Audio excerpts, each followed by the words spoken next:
ఉదయమున నీవు ఎవ్వరినీ కలుసుకొనక ముందు ప్రభువును కలుసుకో.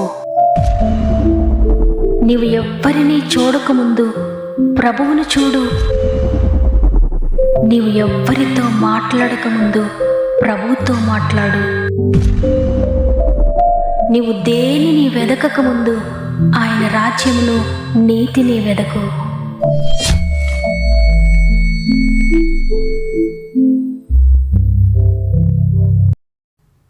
Praise the lord. ఈ ఉదయకాలమున గాడ్ ఫస్ట్ అనే వాగ్దాన కార్యక్రమానికి మిమ్మల్ని అందరినీ మరొకసారి ప్రేమతో ఆహ్వానిస్తూ ప్రభు నామములో మీ అందరికీ నాకు శుభాలు తెలియజేస్తూ ఉన్నాను. ప్రియ దేవుని బిడ్డలారా, ఈ ఉదయాన్ని మీరంతా ఎలా ఉన్నారు? దేవుని ఉచిత కృపను బట్టి, ఆయన ఉచిత ప్రేమను బట్టి మీరంతా బాగున్నారని, ఈ లోకంలో ఎవ్వరు ప్రేమించినంతగా మనల్ని ప్రేమిస్తున్న ప్రభువును బట్టి ఇంతవరకు మనం ఈ విధంగా ఉన్నాం, ఇంతవరకు నడిపించబడ్డాం, ఇంతవరకు ఆరోగ్యంగా ఉన్నాం. ఆయన ప్రేమను బట్టి మాత్రమే ఈరోజు మనం నిలబడగలిగి ఉన్నాం, ఈరోజు మనం మాట్లాడగలుగుతున్నాం, ఈరోజు నడవగలుగుతున్నాం. మనం ఏది చేస్తున్నామో, ఏమై ఉన్నామో సమస్తము కూడా దేవుని ప్రేమను బట్టి మాత్రమే. మనము దేవుని ప్రేమించడం వల్ల కాదు, మనము ఆయన దగ్గరికి వెళ్ళడం వల్ల కాదు, కానీ ఇంకా మనం పాపులమై ఉండగా, ఇంకా బలహీనమై ఉండగా ఆయనే మనల్ని వెతుక్కుంటూ వచ్చి తన ప్రాణాన్ని మన కొరకు అర్పించి శాశ్వతమైన ప్రేమతో మనల్ని ప్రేమించి ఈరోజు ఈ విధంగా నిలబెట్టి ఉంచారు. కాబట్టి ఇంతగా మనల్ని ప్రేమిస్తున్న ప్రభువుకు హృదయపూర్వకంగా కృతజ్ఞత చెల్లిస్తూ వాక్యంతో ప్రార్థనతో దీన్ని మనం ప్రారంభిద్దాం. మీలో ఇంకెవరికైనా ఏ సమస్య ఉన్నా తప్పకుండా మీ యొక్క ప్రతి ప్రార్థన అవసరతను కామెంట్ రూపంలో నాకు తెలియచేయండి. మీ అందరి కొరకు ప్రార్థిస్తున్నాను. మిమ్మల్ని అందరినీ ఆ ప్రేమ కలిగిన చేతులకు అప్పగిస్తున్నాను. ఆ ప్రేమ ఎప్పటికీ కూడా మిమ్మల్ని దాటిపోదు, ఆ ప్రేమ ఎప్పటికీ కూడా మిమ్మల్ని త్రోసివేయదు. మీ ప్రతి బలహీనతలో కూడా ఆ ప్రేమ మిమ్మల్ని అర్థం చేసుకొని నడిపిస్తుంది. ఆ ప్రేమలో నిలిచి ఉండండి, అద్భుతాలు చూడబోతున్నారు. సమస్త మహిమ ఘనత ప్రభావములు దేవునికే చెల్లునుగాక. ఈరోజు నీతో దేవుని వాగ్దానం రోమీలకు రాసిన పత్రిక 5వ అధ్యాయము 8వ వచనము. అయితే దేవుడు మన ఎడల తన ప్రేమను వెల్లడిపరచుచున్నాడు. ఎట్లనగా మనం ఇంకను పాపులమై ఉండగానే క్రీస్తు మన కొరకు చనిపోయెను. ఆమేన్. ఈరోజు ఈ మాటలు వింటున్న ప్రియ చెల్లి, ప్రియ తమ్ముడు, నీవు అనుకుంటున్నావేమో ఈ లోకంలో ఎవరో నిన్ను చాలా ప్రేమిస్తున్నారని. నా తల్లి కంటే, నా తండ్రి కంటే, నాకున్న వారందరికంటే ఎక్కువగా ఒక వ్యక్తి నన్ను ప్రేమిస్తున్నాడు, ఒక వ్యక్తి నన్ను ప్రేమిస్తూ ఉంది అని నీవు అనుకుంటున్నావు కదా. అయితే నువ్వు ప్రేమింపబడుతున్నావు నిజమే, కానీ ఆ ప్రేమలో అనేక కండిషన్స్ ఉన్నాయి. ఆ ప్రేమ నీ స్థితిని చూసి ప్రేమిస్తుంది, ఆ ప్రేమ నీ అర్హతను చూసి ప్రేమిస్తుంది, ఆ ప్రేమ నీలో ఏ యోగ్యత ఉందో చూచి నిన్ను ప్రేమిస్తుంది, ఆ ప్రేమ నీలో ఏదో కోరుకుని ఏదో ఆశించి నిన్ను ప్రేమిస్తుంది. అయితే ప్రభు శాశ్వతమైన ప్రేమతో ప్రేమిస్తున్నాడు నిన్ను, తెలుసా? అందుకే ఆయన నీవు ఎట్టి స్థితిలో ఉన్నా, నీవు స్టిల్ ఇంకా అదే స్థితిలో ఉన్నా, ఇంకా పాపంలోనే ఉన్నా, ఇంకా బలహీనుడుగానే ఉన్నా, ఇంకా శక్తిహీనుడుగానే శక్తిహీనరాళ్ళుగానే ఉన్నా, నీవు అదే కండిషన్లో ఎప్పటికీ ఉన్నా, నిన్ను ప్రేమిస్తున్న ప్రేమ క్రీస్తు ప్రభువారి ప్రేమ మాత్రమే. ఇక ఏ ప్రేమ కూడా ఆ విధంగా నిన్ను ప్రేమించలేదు. నీ కండిషన్ చూచి, నీ స్థితిగతులను చూచి నిన్ను ప్రేమిస్తుంది లోకం. అయితే ఏ కండిషన్స్ లేని ప్రేమ ప్రభు ప్రేమ, అదే నిజమైనది, అదే శాశ్వతమైనది. ఆ ప్రేమ అర్హతలు నీకు అర్హతనిస్తుంది. నీలో ఏ యోగ్యత లేకుండా నిన్ను ప్రేమిస్తుంది. నిన్ను వేలెత్తి చూపదు కానీ నిన్ను చేపట్టి లేవనెత్తుతుంది. నువ్వు ఏ స్థితిలో ఉన్నా, ఎటువంటి వాడవైనా, ఎటువంటి దానవైనా ఆయన ప్రేమ నిన్ను వెతుక్కుంటూ ఈ లోకానికి వచ్చింది. ఇప్పటికీ ఆయన ప్రేమ నిన్ను వెంటాడుతూనే ఉంది. తన ప్రేమ ఏ విధంగా వెల్లడిపరుస్తున్నాడంటే, ఆయన నువ్వు ఇంకా పాపిగా ఉండగానే నిన్ను ప్రేమించి నీ కొరకు తన ప్రాణాన్ని అర్పించేశాడు. ప్రాణం పెట్టిన ప్రేమ కంటే ఈ లోకంలో ఏ ప్రేమ గొప్పది కాదు.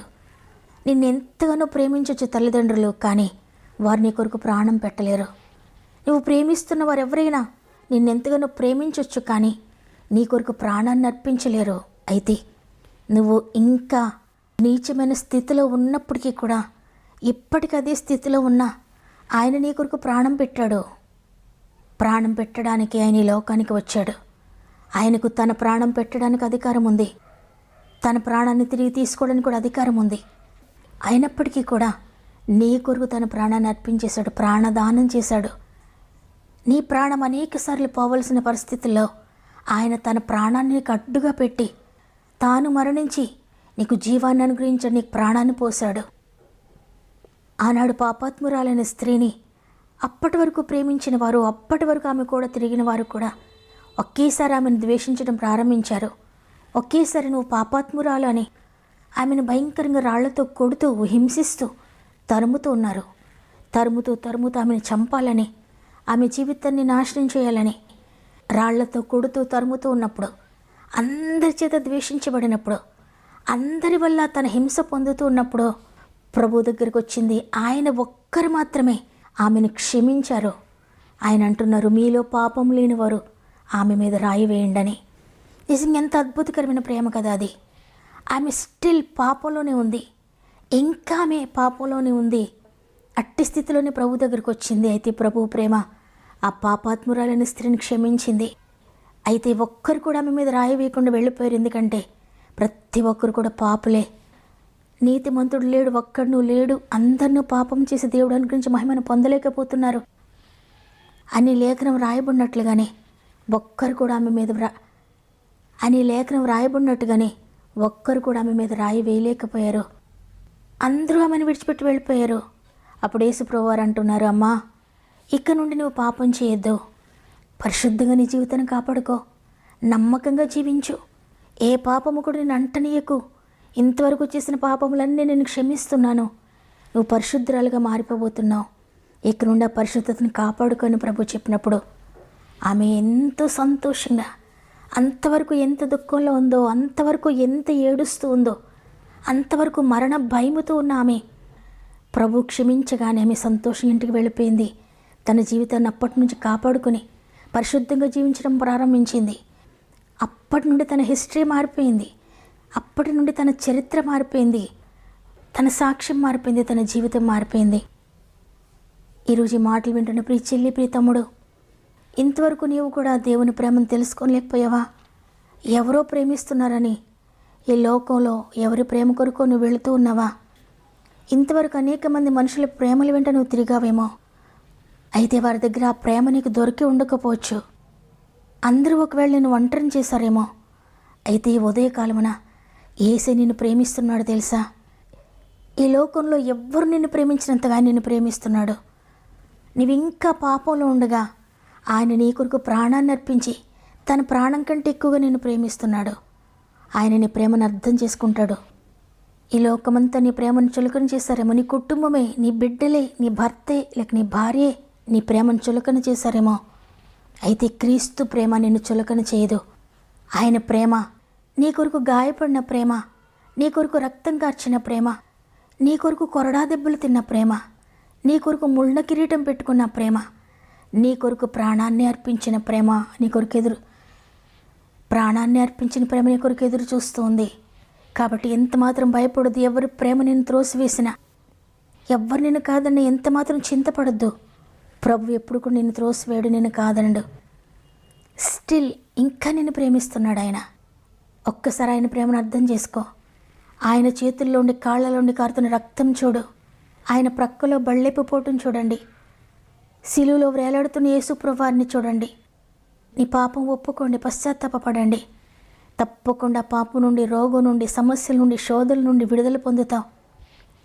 అవునయ్యా, నేను నిన్ను ప్రేమిస్తాను తండ్రి, ఈ లోకంలో ఎవరు ప్రేమించేంతగా మీరు నన్ను ప్రేమించారన్న వారందరూ ఒక్క నిమిషం అంతా మోకరిస్తారా? ప్రార్థన చేద్దాం.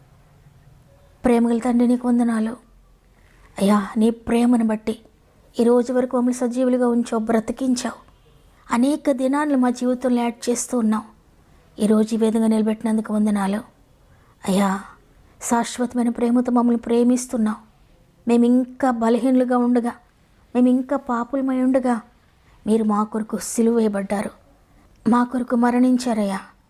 నీ ప్రేమని ఈరోజు మాకు తెలియజేసినందుకు వందనాలు, మరి ఒకసారి గుర్తు చేసినందుకు వందనాలు. ఈరోజు నీ ప్రేమను ఎంతమంది అయితే తెలుసుకున్నారో, ఎంతమంది నీ ప్రేమలో నిలబడడానికి, నీ ప్రేమను రిసీవ్ చేసుకోవడానికి ఇష్టపడుతున్నారో, పరిశుద్ధాత్ముడా ప్రతి ఒక్కరిని స్వాధీనం చేసుకోండి అయ్యా. నీ ప్రేమ లోతుల్లోనికి వెళ్ళాలి ప్రతి ఒక్కరూ. నువ్వు ఎంత ప్రేమిస్తున్నావో ప్రతి ఒక్కరు తెలుసుకోవాలి. ప్రతి ఒక్కరి ఆత్మీయతలు తెరవండి అయ్యా. ఈ లోక ప్రేమలే వారికి కనబడుతున్నాయేమో, ఈ లోకంలో ఉన్న మనుషుల ప్రేమే వారు చూస్తున్నారేమో ఇంతవరకు. ఆ ప్రేమలన్నీ ఏదో ఒక రోజున వెలిసిపోతాయి, ఆ ప్రేమలన్నీ ఏదో ఒక రోజున వెళ్ళిపోతాయి. నీవే శాశ్వతమైన ప్రేమతో ప్రేమిస్తున్నావు, అందుకనే మా కొరకు ప్రాణం అర్పించారు. ఈ గొప్ప సత్యాన్ని ప్రతి బిడ్డ ఈవేళ తెలుసుకొందురుగాక, ప్రతి ఆత్మీయ నేత్రము తెరవబడునుగాక, ప్రతి హృదయ అంతరంగంలో నీ ప్రేమను వారు చూచుదురుగాక. తండ్రి, మరి ముఖ్యంగా నాయన, ఎంతమంది అయితే సమస్యల్లో ఉన్నారో, ఎంతమంది అయితే భయంకరమైన బాధల్లో ఉన్నారో, అనారోగ్యాలతో ఉన్నారో, వేదనలో ఉన్నారో, ఆర్థిక బంధకాల్లో ఉన్నారో, భయముతో ఉన్నారో, ఈ దినాన్ని ప్రారంభిస్తే ఈరోజు నేను ఏం చేయగలను, ఎలా వెళ్ళగలను, ఎక్కడికి వెళ్ళగలను, నేనేమీ చెయ్యలేను అన్నట్లుగా, ఎవరి ప్రేమలో నేను పోగొట్టుకున్నానో, ఎవరికో నేను దూరం అయ్యాను అన్నట్లుగా ఎంతమంది అయితే దిగులుతో ఉన్నారో, ప్రతి హృదయాన్ని తాకండి పరిశుద్ధాత్ముడా. ప్రతి ఒక్కొక్కరిని ముట్టండి నాయనా. వారి హృదయంలో ఉన్న చింత ఏదైనా, ఆత్మీయంగానైనా, శారీరకంగానైనా, మానసికంగానైనా, ఆర్థికంగానైనా, సామాజికంగానైనా, దేనిని గురించి వారు ఏడుస్తూ ఉన్నా ప్రతి దుఃఖం నుండి విడిపిస్తున్నందుకు వందనాలు. ప్రతి జీవితంలో అద్భుతాలు జరిగిస్తున్నందుకు వందనాలు చెల్లించుకుంటున్నాను. మరి ముఖ్యంగా ఎగ్జామ్స్ రాసిన బిడ్డలందరినీ నేను చేతులు పెడుతున్నానయ్యా. ఎగ్జామ్స్ కొరకు ప్రిపేర్ అవుతున్న బిడ్డలందరినీ చేతులు పెడుతున్నాను తండ్రి. ప్రతి బిడ్డకు తోడే ఉండండి, భయం నుండి విడిపించండి, టెన్షన్ నుండి విడిపించండి, జ్ఞానాత్మతో నింపండి, జ్ఞాపకశక్తితో నింపండి, నీ దూతలను తోడుగా ఉంచి గైడ్ చేయండి. గర్భంతోని బిడ్డలందరూ జ్ఞాపకం చేసుకోండి అయ్యా. 9 నెలలు మీరు తోడుగా ఉండి సేఫ్ డెలివరీస్ దయచేస్తున్నందుకు వందనాలు. ఇది మనం ప్రత్యేకంగా పుట్టినరోజులు, పెండ్లి రోజులు జరుపుకున్న వారందరినీ జ్ఞాపకం చేసుకోండి. సంవత్సరం అంతా తోడుగా ఉండి నడిపించండి. ఈ దినం ప్రారంభిస్తూ ఉండగా ఈరోజంతా మా మీ కుటుంబం అంతటికి తోడై ఉండి వారు వెళ్ళే ప్రతి స్థలంలో, వారు చేసే ప్రతి పనిలో నీ సహాయం దయచేసి ముందుకు నడిపిస్తారని యేసయ్య పరిశుద్ధమైన నామములో అడిగి వేడుకొంచున్నాను తండ్రి. ఆమేన్. ఈరోజు వాగ్దానం విన్న ప్రియ చెల్లి, ప్రియ తమ్ముడు, ఎవరి ప్రేమను కోల్పోయిన బాధపడద్దు. నిజమైన ప్రేమతో ప్రేమించే ప్రభు నీ కొరకు ఎదురు చూస్తున్నారు. ఈ వాగ్దానం నా కొరకే అని వారందరూ కూడా ఆమెను చెప్పండి. లైక్ చేయడం, షేర్ చేయడం మర్చిపోకండి. దేవుని చిత్తమైతే తిరిగి రేపు అందరం కలిసి ఆయనను స్తుతిద్దాం. అంతవరకు ప్రభు మీకు, మీ కుటుంబాలకు తోడు ఉండి నడిపించునుగాక.